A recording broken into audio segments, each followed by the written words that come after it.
Is this a trap? Like if I reach for the Oreo? Yeah. If I reach for the Oreo, I get shot about 10,000 volts. The cookie's not for you. No cookies for you, Gary.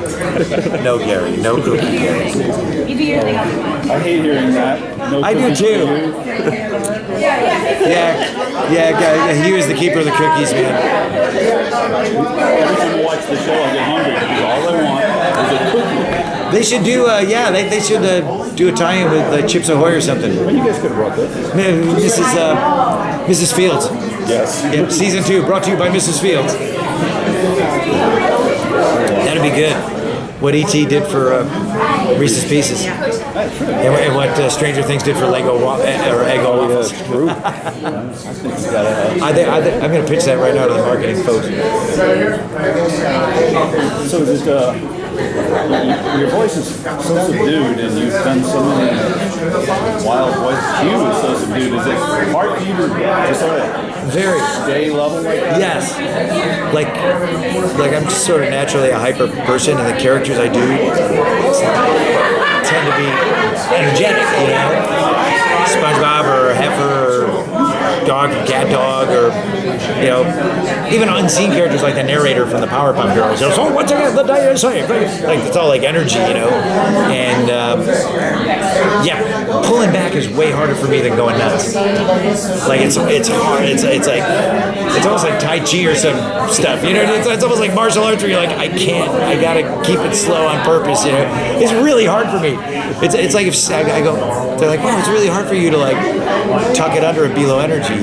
Like I guess I should say less that it's hard, but more that it's a challenge. That you're kind of fighting your instinct, which is always to, and also in animation, they always want everything shorter because they're always racing the clock. You know, like on SpongeBob and stuff, they're like, guys, the script is 19 pages, we have 11 minutes. Say your lines fast, you know. And with this, they're just going, hey Tom, you can really stretch out on that, you know. And it just feels weird, but it's fun to do stuff that's outside your skill set. But in a way, it takes as much effort for me as screaming for 4 hours as SpongeBob. Like keeping it in is as hard as putting it out, you know. I'm like, people are like, that's really difficult for you. And I go, yeah, it's kind of like if you ask Stephen Wright to be SpongeBob.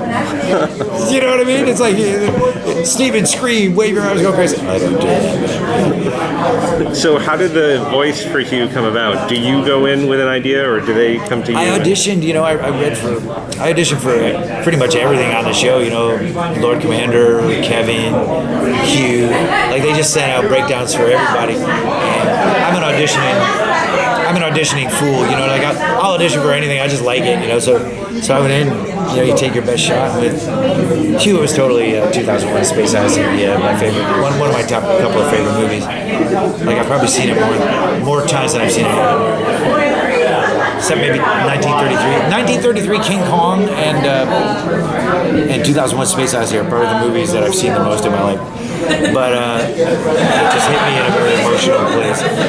Which is weird because 2001 is not an overtly emotional movie, but it's kind of about everything. You know? So yeah, I just went in and I read Hugh, and Olin told me that it was one line that made them pick me, which is where I can't remember the exact line, but it was about timing, and I did it with intentionally weird timing. You know what I mean? You know, kind of like that joke. You know, ask me what the secret of comedy is. What's the secret? Timing. You know, you cut the guy out before he does it. So it's like, yeah, it was a joke about timing, and I timed it weird. It's all about timing, Gary, you know. And he's like, wow, you know, he added a joke that wasn't on the page, you know. So it's like, sometimes it's that little, you bring personality. It's that weird little thing that you do that you just instinctively do that gets you the gig, as opposed to not getting the gig, you know. And then sometimes you throw stuff out there that doesn't turn the trick, but you know, you roll the dice and take your chances. You know, it's journeyman, the life of a goofball journeyman actor. You know, just kind of trying to stay employed all the time. Hugh sounds like Hal with a little too many Valium. A little sassy, yeah, a little sassier, a little more Valium. Yeah. Yeah, I just saw 2001 again, post Final Space, because Christopher Nolan restored it. He did a restoration of the print. Yeah. And it played in theaters. So of course I had to go. And so I got in touch with Hal again. But he was interesting, man. He's kind of a parent, kind of a prison warden, but he's also there's definitely a melancholia in this show that I picked up from the original short that I watched on YouTube when I did the auditions. What's the vibe of this show I'm auditioning for? There's something on YouTube, and I look at it, and there's definitely a sadness in the inevitability of death, and Did that attract you? Because like what you normally do is all the happy, cheery I thought stuff. It was interesting. What's funny? The closest thing I could think of to it, and it's ironic because I just did the final panel for it this morning, was Adventure Time, where not that the shows are that similar, but there's a similar kind of sadness, sometimes like a soulful sadness to Adventure Time, along with all the funny stuff and hilarious jokes and slapstick and stuff. There's also, there's that other side of life too that's in it, And I just thought that was really interesting, when Hugh was counting down the seconds of Gary's life and the clock's running out. It's kind of like, well, it's kind of what life is, isn't it? I'm 56. I better go to Europe now. But it was, it's interesting. It didn't feel like other shows, but it had a little bit of that Adventure Time sadness to it. And now that Adventure Time is over, it's kind of fun to still we had to work the pathos side of the street, Yeah.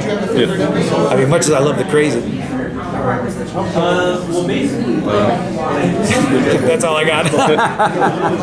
So, do you find it difficult to come up with a new voice because you've done so many different voices? Is it... You just look at what's there. The illustration and the description, and you just do your best. Make your best guess, and that's I love doing that. Like that's what I like to do when I'm not in a booth studio recording, which is pretty much every day, doing something. But when I'm not doing that, or I'm in between those gigs, like, I got something at Disney and I got something at Cartoon Network, in between I can go into the studio and do all my audition stuff that's piled up. Like, I love figuring that stuff out. Like, some actors hate to audition. When I was doing on-camera stuff, I freaking hated auditioning. Like, I hated it. Like, you walk into a room and there's cameras like this, and you read with a casting director, and you're like, the casting director's giving you nothing in the scene, to react to. They've done it with 100 other actors that day. You're just like, I hate this, But with voiceover, I felt like I understood. It was kind of like more left brain. Like there's a Rubik's Cube that you could figure out if you just did your due diligence. So yeah. Hated auditioning on camera, love auditioning for everything that comes along. Like people go, why do you work so hard? Why do you auditions? You still do auditions? Like, yeah, of course, every day. And then do you normally get a picture of the character? Yes. But in this case, there's not really like a picture. No, it's funny, and yeah, I did. I didn't know that my audition for it was like nailed it or not. You know what I mean? But I'm like, I feel like my Lord Commander was pretty in the pocket. You know what I mean? I feel good about that one, and Kevin, I think maybe, and it was you. You never know. You never know. There have been so many times on shows where the one that I go, I don't really think this is 100% my wheelhouse, but I'll try it. And that's the one you wind up booking. And the ones that you thought were totally in your wheelhouse, you don't book. You don't get. So weird life. When you said that you come up with voices for the characters, do you in your off time just make up your voices, play around? Yeah, and just as importantly, listen. You know what I mean? Like it's as much about listening as it is about figuring figuring out new stuff or new voices. You hear something kind of odd, you hear somebody with a weird voice, or some old character actor from an old movie that you're watching where you're like, wow, that guy's voice is cool, or you meld things. You go, wow, if I take like this, this guy, and this teacher that I had in second grade, and I kind of meld them together.